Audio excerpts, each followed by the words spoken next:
오늘 또 예배 자리에 서서 주를 높이며 그분은 우리의 왕이고 그분은 우리의 구세주라고 고백하는 여러분에게 풍성한 은혜가 넘치기를 주님의 이름으로 축복합니다.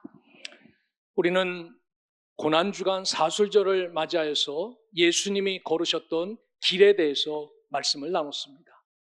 그분이 선택한 길은 낮아지는 길을 선택했고, 그분이 선택하는 길은 사랑의 길을 선택했고, 그분은 섬김과 순종의 길을 선택했다라는 말씀을 들었습니다. 오늘은 그분이 가졌던 고난의 길에 대해서 말씀을 나누겠습니다. 우리는 이 절기를 종려주일이라 이야기합니다. 종려나무 가지를 가지고 예수님이 예루살렘 성으로 입성할 때 환영하며 흔들었던 그 절기를 이야기하죠. 반면에 뒤집어서 이야기하면 이 종려주일은 주님이 십자가에 달리시기 위해서 당신의 발로 예루살렘 성에 걸어 입성한 것을 뜻하여 고난주간이 시작되었음을 의미하는 절기이기도 합니다. 이런 절기에 우리는 이사야서 53장의 말씀 앞에 서게 됩니다. 이 말씀을 받을 때 예수님이 태어나기 700년 전에 이 말씀이 이사야 선지자를 통하여 우리에게 주었는데, 그때 당시 이스라엘은 어땠는가? 남쪽은 유다고 북쪽은 이스라엘, 두 나라로 갈라져 있었는데, 북쪽에 있던 이스라엘은 하나님을 인정하지 않음으로 인하여서 이미 세상의 10지파가 아수르에 점령당하여 뿔뿔이 흩어진 상태였습니다.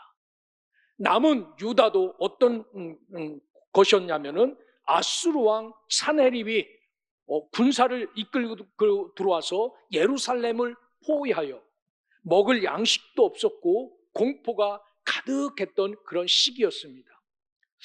이런 시기에 하나님은 남쪽 유다에게도 환상을 보여주시는데, 어떤 환상을 보여주냐면은 바벨론에 의해서 유다가 망할 것이고 성전이 불타고 백성들이 이방 땅으로 끌려갈 것이다 라는 장면을 선명하게 보여줍니다. 여러분, 한 나라가 망하는 것을 이 이사야가 환상을 보고 이것을 선포하지요. 여러분들도 망할 겁니다 라고 선포해요. 복받고 잘 살아도 아닌데 여러분이 망할 겁니다 라고 말합니다. 이때 남쪽 유다 사람들은 왜 하나님 택한 백성이 왜 망합니까?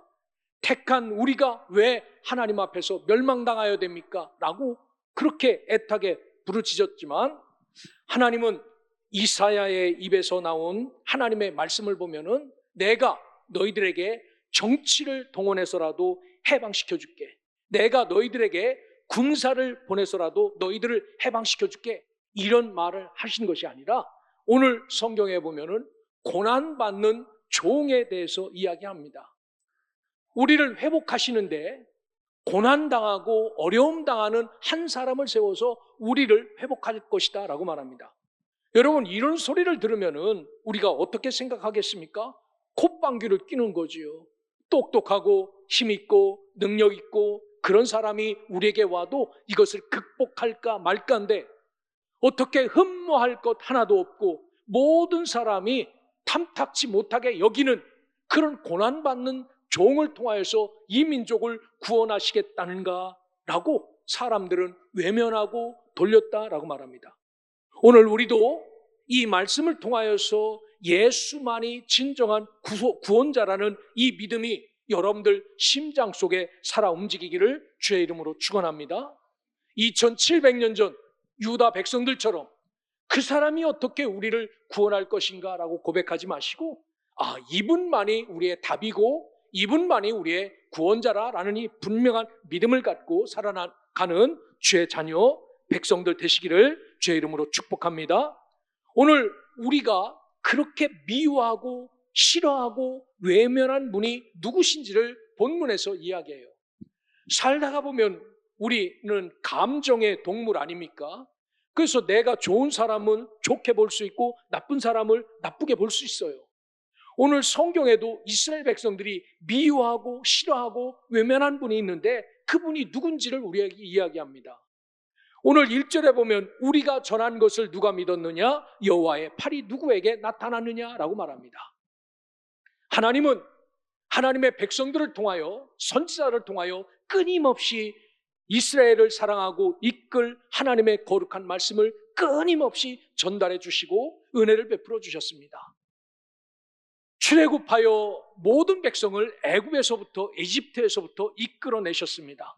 홍해를 건너시고 만나를 내리시고 그들에게 반석을 내어 물을 먹이시고, 이 젖과 꿀이 흐르는 가나안 땅 정복전쟁에서도 여리고성을 무너뜨리고 그렇게 놀랍게 은혜를 베풀어 그 땅을 선물로 주셨어요. 이 모든 것이 하나님의 은혜고 사랑이었습니다.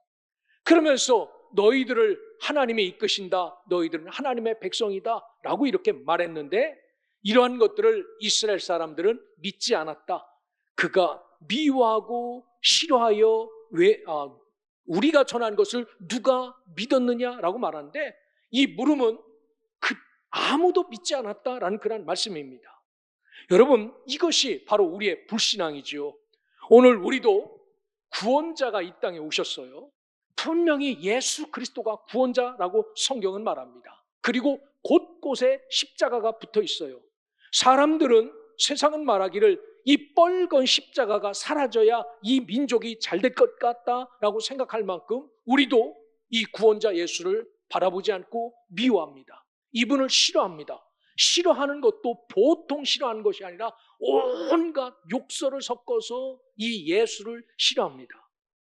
혹여 우리가 살아가는 이 시대도 아무도 이를 인정한 자 없지만 저와 여러분들만큼은 이분만이 우리의 구세주고 이분만이 우리의 능력이고 구원자임을 흔들림 없이 믿을 수 있기를 주님의 이름으로 축원합니다. 뿐만 아니라 오실 하나님의 종의 특징에 대해서도 2절에 이야기해요. 그는 주 앞에서 자라나기를 연한 순 같고 마른 땅에서 나온 뿌리 같아서라고 말합니다. 여러분, 이제 봄철이니까 그 비가 오고 날씨가 좋아져서 이제 모든 나무에 파릇파릇하게 싹이 올라옵니다. 여러분, 그 싹을 보면은 기대할 수 있습니까? 내가 의지하고 기댈 수 있습니까? 큰 통나무면 모르겠어요. 그런데 지금 나오는 그 싹을 보고 내가 너를 의지한다 라고 말할 수 있습니까? 없어요. 이 이야기는 요네크라는 말을 절대로 기대할 수 있는 어린 싹입니다. 심지어 심한 비바람이 내리고 눈보라가 치면은 뚝 떨어져 버릴 것 같은 싹입니다. 그분이 우리의 구세주라는 겁니다. 뿐만 아니라 마른 땅에서 나온 뿌리, 물 한 모금 마시지 못하고 뿌리 내린 그 뿌리가 무슨 힘이 있습니까? 능력이 있습니까? 그래서 오늘 성경에 보면은 2절 이하에 고운 모양도 없고 풍채도 없고 우리가 보기에 흠모할 만한 아름다운 것이 없도다라고 말합니다. 오죽하면은 객관적으로 누구나 다 인정할 만큼 이 사람이 구세주인가? 이 사람이 우리를 구원할 수 있나? 라고 말할 수 없을 만큼 흠모할 수 없는 분이 우리에게 오는 고난의 종이다라고 말합니다. 여러분, 우리 눈은 똑같아요. 멀쩡하게 생기고 키도 크고 정말 튼튼하면은 저 사람한테 내가 좀 기대도 되겠는데 라고 하는데, 예수님의 모습을 보면은 아무것도 기대할 만큼 없을 만큼 고난의 종으로 우리에게 오신다라고 말합니다. 진짜 그렇게 왔어요. 세상에는 을이 빛과 번쩍하게 아이들도 태어나고 하는데, 예수님은 하늘의 왕으로 오셨지만 마국간에서 태어났습니다. 예수님은 그의 부모님을 하는데, 하나님이시니까 저 로마 왕궁을 선택할 수도 있는데 저 나사렛 목수의 집 마리아와 요셉을 아버지와 엄마로 선택하여 오십니다. 그 집은 나사렛에 있었어요. 나사렛 땅은요, 모든 사람이 다 알았던 땅입니다. 너무나도 풍요로운 땅이었어요. 땀 흘려서 열심히 농사 져놓으면요, 힘 있는 사람들이 와서 다 뺏어갔습니다. 그러니까 나사렛 사람들은 뭔만 나왔습니까? 악만 남은 거예요. 되게 거칠었어요. 그래서 남의 것을 빼앗고 훔치고 싸우고 폭동을 일으키고 하는데 선수였습니다. 그래서 나사렛에서 누가 나왔다? 그런 곳에서, 그런 땅에서, 그런 풍토에서 어떻게 그런 사람이 나올 수 있겠냐라고 말하는 그 땅에서 태어났어요. 예루살렘 성 안에서 태어나면 안 되십니까? 그런데 그렇게 오셨다는 겁니다. 그래서 충격적인 고백은 메시아라면 당연히 위험이 좀 있어서 잘생기고 우리가 십자가 예수님의 얼굴 초상화 그려놓은 것처럼 그렇게 그리면 되는데 그러지 않았다는 겁니다. 메시아라면 당연한 위험이 있는 외모를 가졌을 것이라고 생각하는데 오늘 성경에는 그러한 화려함이나 그러한 권력이나 그런 잘생긴 것이나 그러한 성공의 능력이 눈꼽만큼도 없는 그런 자의 모습으로 오신 분이다라고 말합니다. 그런데 3절에 보면 거기에서 더 나아가 그는 멸시를 받아 사람들에게 버림을 받았으며 간고를 많이 겪었으며 질고를 아는 자다라고 말합니다. 멸시는요 히브리어로 바자라는 말이에요. 가볍게 여기고 하찮게 취급하다라고 말합니다. 여러분 길거리에 가다 보면은 깡통 하나 놓고 엎드려서 한 푼 주십시오라고 하는 분이 있습니다. 그러면 이렇게 추운 날 이런 일을 하십니까? 라고 여러분 존귀하게 여기는 그런 분들이 있습니까? 본청 많죠? 쳐다보지도 않고 쌩쌩 바람처럼 지나가는 게 우리의 모습이에요. 이게 여기 말하면 바자입니다. 아주 가볍게 여기는 거예요. 이런 사람은 우리 사회 속에 없어도 전혀 영향력이 없다라고 하찮게 취급을 당한 분이 바로 예수 그리스도다라고 말합니다. 그리고 간고도 많이 겪었다라는 겁니다. 육체적 고통뿐 아니라 깊은 정서적인 아픔까지도 다 포함하여 질고를 아는 자다라고 말합니다. 이는 단순히 지식이 아니라 몸으로 그동안 엄청난 수모와 멸시와 조롱을 다 겪은 이런 분이다라고 말하죠. 여러분 우리 주변에도 있지 않습니까? 눈을 떴는데 아버지도 없고 어머니도 없어요. 고하로 자라나가는 겁니다. 누구 하나 보살피지 않죠. 열심히 일합니다. 그 조금씩 아껴서 공부도 합니다. 대학도 가서 성공해요. 여기에는 두 가지 케이스가 있습니다. 그렇게 어렵게 공부해서 성공을 해서 사업가가 되고 그래서 내가 알지. 엄마 없는 서름, 아버지 없는 서름이 얼마인지 알지. 그리고 돈 없어서 공부 못한 게 어떤 서름인지 알지 라고 해서 돈을 모아 진짜 사회에 환원하며 그 어려운 자들을 잘 돕는 그런 분도 있어요. 그런데 어떤 분들은 그거 알지. 이렇게 내가 성공한 게 얼마나 힘들었는데 라고 콩 한 쪽 나누지 않고 자기만을 위해서 사는 사람이 있습니다. 그런데 예수님은 그렇게 멸시와 조롱과 핍박을 받으며 이 땅에 왔지만 그것을 다 알아서 우리를 극진히 사랑하셨다라고 말합니다. 그래서 이런 삶을 살으니까 3절 후반절에 보면 마치 사람들이 그에게서 얼굴을 가린 것 같이 멸시를 당하였고 우리도 그를 귀히 여기지 아니하였도다라고 말합니다. 가다 보면 보기 싫은 사람 얼굴 돌리고 쌩 하고 지나가는 것처럼 그 초라한 예수가 우리를 구원하러 오셨는데 우리는 그에게 얼굴을 돌렸다라는 겁니다. 저렇게 가치 없는 사람하고는 말도 섞지 말라. 저런 자는 우리를 구원하는 게 아니라 우리를 뜯어먹기 위해서 왔다라고 해서 고개를 돌리게 만든 것, 이것이 우리의 모습이다라고 말합니다. 사랑하는 성도 여러분, 이게 2700년 전 남쪽 유다에게 주신 말씀입니까? 아닙니다. 오늘을 살아가는 우리에게 주신 말씀입니다. 예수가 구원자라면 그러면 나는 구원자의 할아버지다라고 외치는 사람이 이 동네에 있어요. 예수가 구원자라면 나는 그보다 높은 할아버지가 나다라고 말합니다. 이렇게 더럽고 썩은 교회가 인간을 구원했다고 십자가를 믿나니 믿는 것보다 내 주먹, 내 능력을 더 믿어라라고 떠드는 사람이 우리 속에 있습니다. 이 정도로 예수 그리스도를 부인하고 예수 그리스도를 인정하지 않고 예수 그리스도에게 고개를 돌리는 것이 우리가 살아가는 이 시대, 이 풍조입니다. 여러분, 이렇게 외면당한 분이 분명히 선언하시죠. 뭐라고 선언합니까? 내가 너희들의 팔이고 내가 너희들의 구원의 능력이다 라고 말씀하죠.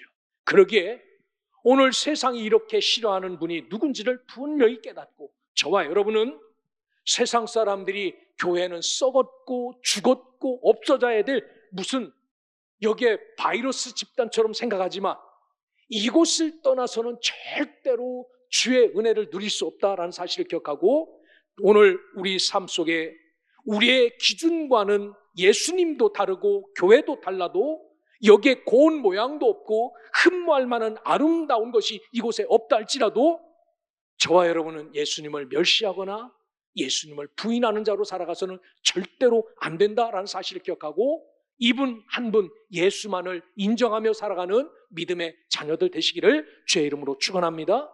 오늘 성경은 우리가 외면한 종이, 우리가 외면하여 오시겠다고 한 종이 우리를 위해서 고난받으신 구세주다라고 말합니다. 4절에 보면은 그는 실로 우리의 질고를 지고 우리의 슬픔을 당하였거늘이라고 말합니다. 여기 실로 그는 실로라고 말하는데, 아켄이라는 히브리어는요 정말로 틀림없이 진실로라는 겁니다. 진실로 이분이 우리의 질고를 지고 슬픔을 당하신 분이다라고 말합니다. 여기 질고라는 말은 홀리라는 말입니다. 연약함, 고통을 뜻합니다. 여기 슬픔을 당하였다라는 이야기는 모든 아픔과 고난과 어려움을 능히 다 감당했다라고 말합니다. 그러기에 오늘 우리 주님은 이렇게 연약한 분으로 오셨지만, 우리에게 고개를 돌릴 만큼 흠모할 만한 것이 없는 분으로 오셨지만 우리의 질고를 지셨다라는 겁니다. 여러분들이 갖고 있는 연약함, 부족함, 나태함, 이런 것들을 다 짊어지고 슬픔을 당하였다라고 말해요. 그러기에 오늘을 살아가는 저와 여러분은 예수 그리스도 그분이 나의 이 모든 것을 담당했구나라는 이 사실을 분명히 믿으며 살아가시기를 주의 이름으로 축원합니다. 그러기에 이런 믿음을 갖고 살아가는 저와 여러분은 혹시 육체적인 질병과 고통 가운데 계시다면 예수 그리스도가 나의 이 모든 아픔을 다 감당하고 지셨다라는 사실을 믿으셔야 됩니다. 뿐만 아니라 우리 중에 여러 가지로 마음이 무너지고 여러 가지 환경 가운데서 오는 고통과 슬픔 가운데 계시는 분이 계시다면 이 슬픔과 고통과 아픔도 예수님이 담당하셨다는 사실을 믿고 이분 안에서 자유와 감사로 살아갈 수 있기를 주의 이름으로 축원합니다. 그래서 우리는 생각하기를 그는 징벌을 받아 하나님께 맞으며 고난당한다 하였노라 라고 말합니다. 우리의 아픔, 우리의 고난, 우리의 슬픔, 우리의 어려움을 지고 고난을 당하셨는데 우리가 생각하기를 그렇지, 무슨 일이 있어서 저렇게 고난당하지, 그렇지, 잘못해서 맞는 거야 라고 이렇게 생각했다라고 말합니다. 여러분, 그런데 이사야는 그것이 아니다라고 말해요. 그래서 오늘 본문 5절을 보면 이 한 절에 복음 전체가 담겨 있습니다. 그가 찔림은 우리의 허물 때문이요 그가 상함은 우리의 죄악 때문이다 라고 선언합니다. 여기 찔림은 메올라이라는 겁니다. 그분이 관통을 당하고 뚫림을 당한 것은 단순히 그분의 잘못이 아니라 우리의 허물 때문이다라고 말합니다. 이 허물은 어떤 뜻이냐면요, 페샤라는 겁니다. 단순한 실수가 아닙니다. 의도적인 반역, 관계를 끊는 반항입니다. 살다가 보면 우리 속에 이런 반항이 있지요. 부자지간에도 있지 않습니까? 말 한마디에 자녀와 자식 간에도 있어요. 교회 안에서 목사와 성도 간에도 있습니다. 삶 속에서는 없습니까? 부부지간에도 있잖아요. 사회생활은 없습니까? 다 있지 않습니까? 의도적인 반역. 내가 내 회사 안 다녀. 반대로 작동하는 겁니다. 그래? 그럼 오늘부터 너 한번 망해봐라 라고 관계를 끊는 반항 같은 게 여기에 보면은 허물입니다. 이렇게 하나님 앞에서 저지른 죄는 무지의 실수가 아니라 우리의 의도적인 반역 때문에 예수님께서 구멍 뚫림을 당하고 못 박힘을 당했다라고 말합니다. 여기 상함이라는 말은 메투카라는 말입니다. 으깨어지고 부서지다라는 말입니다. 뭐 때문에 으깨어지고 부서졌습니까? 오늘 성경에 보면 우리의 죄악 때문에 그분이 으깨어지고 부서졌다라고 성경은 분명히 말합니다. 이런 결과 때문에 나타난 효과가 뒤에 있어요. 그분이 이렇게 매맞고 이렇게 구멍 뚫리고 이렇게 부서져서 나타나는 효과. 그가 징계를 받음으로 우리는 평화를 누리고 그가 채찍에 맞음으로 우리는 나음을 받았도다 라고 말합니다. 이 징계는 무사르라는 히브리어입니다. 이 히브리어는 다른 뜻이 아니라 하나님 사이를 가로막는 죄의 담이 허물어지고 우리가 하나님과 화목하게 된 진정한 화평을 누리는 샬롬이 임했다라고 말합니다. 이분이 못 박힘으로 화평을 이루었다라고 말하죠. 예전에는 성소와 지성소로 나눠졌지요. 이게 성전이면은 성전 안에는 그래도 제사장이 매일 드나들 수 있었지만 지성소 안에는 아무도 들어올 수 없었습니다. 대제사장만 들어갈 수 있는 권한이 있었어요. 이것을 막는 것이 휘장이었어요. 휘장. 그런데 휘장은 여러분들이 집에서 쓰는 커튼이 아니었어요. 역사적인 기록을 보면 휘장이 4인치 정도 되었다라고 말합니다. 4인치면 한 10cm 정도 되는 거예요. 휘장 두께가. 여러분 불면은 10cm 되는 두께가 움직일까요? 안 움직일까요? 안 움직여요. 절대로 안 움직이죠. 이거 쳐져 있는 것 안에 무슨 소리가 나도 잘 들릴까요? 빛도 들어가지 않는 겁니다. 그 휘장이 우리가 생각하기를 뭐 집안에 커튼 하나 쓱 쳐놓은 것처럼 그렇게 구분하지 않았어요. 말 2마리에 매어서 이 휘장을 찢으려고 해도 그 휘장이 찢어지지 않았다는 겁니다. 그러니까 대단히 두꺼운 그것이 딱 가로막고 있었어요. 그래서 아무나 지성소 안으로 들어갈 수 없었습니다. 그런데 이분이 십자가에 못 박임으로 성전의 휘장이, 성소의 휘장이 위로부터 아래로 쫙 찢어졌다라고 말합니다. 커튼 찢어진 거 아니에요.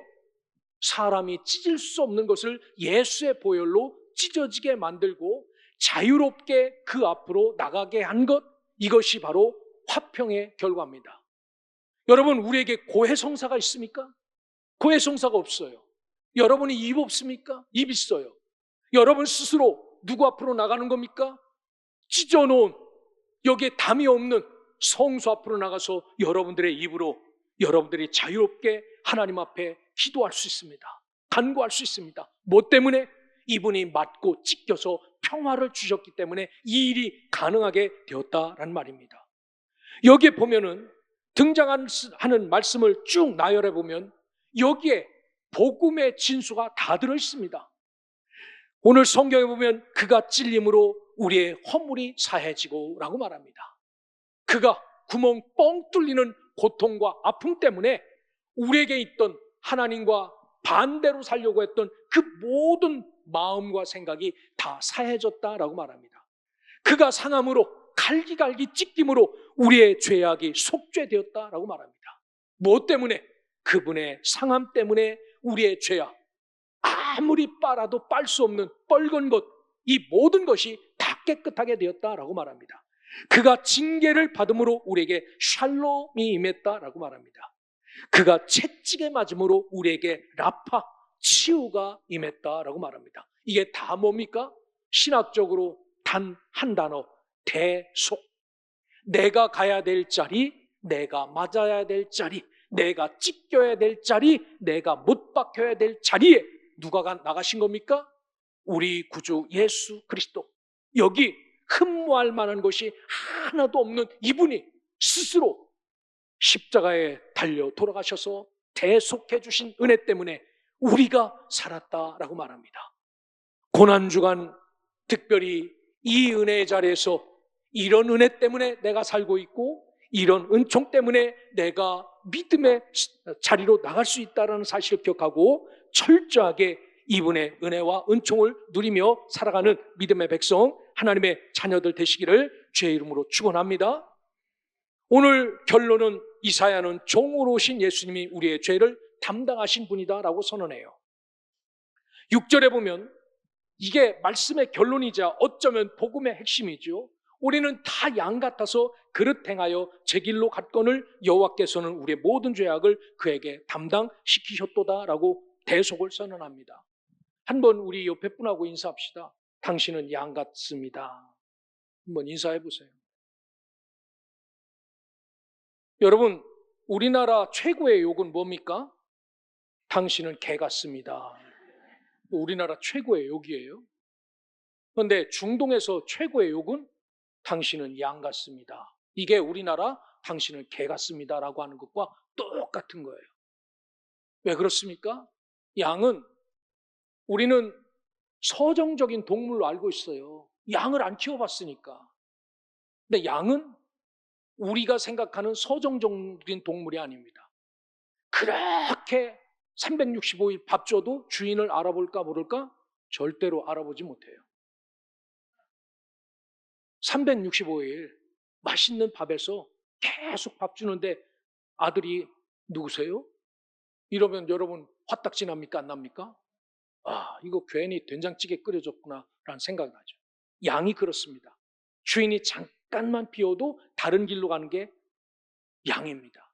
그래서 우리 성경은 이에 우리는 다 양 같다고 하는데 칭찬 같죠? 우리는 잘 몰라서 더럽게 너는 개 같다는 이야기하고 똑같은 말입니다.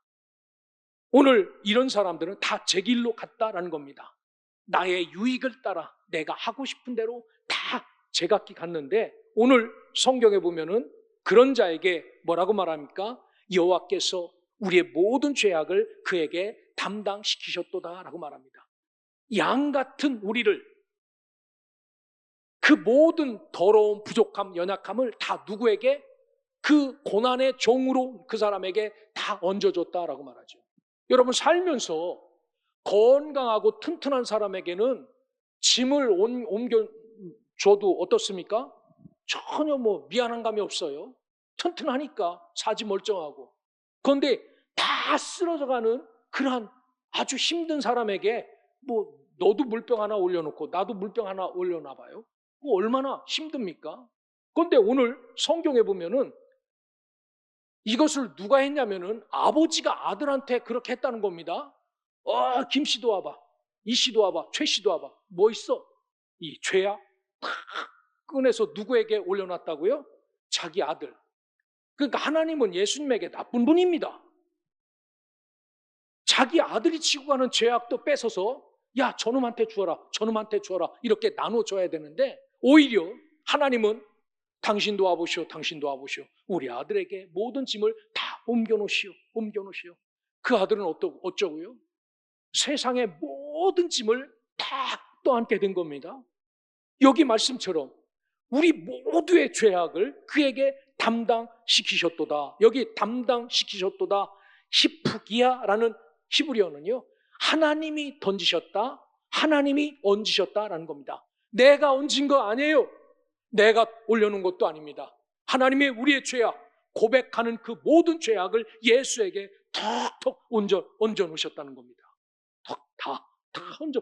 세상에 지금 82억이 넘어가는 인구의 죄악을 믿기만 하면 다 얹어 놓으셨다라고 말합니다.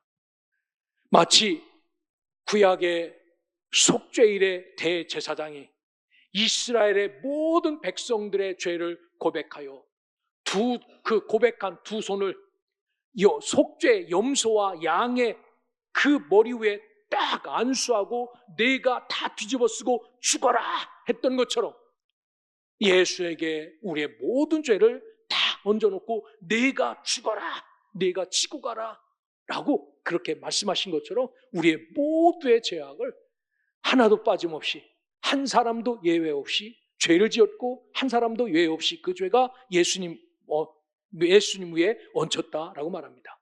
여러분 이 사실이 얼마나 놀라운 사랑입니까? 그래서 사도 바울은 로마서 5장 8절에서 우리가 아직 죄인 되었을 때 우리가 멀쩡하게 의롭고 정직하게 살 때가 아니라 지금 죄인처럼 살고 있지만 그리스도께서 우리를 위해서 죽으심으로 하나님께서 우리에 대한 자기의 사랑을 확증하셨느니라 라고 말합니다.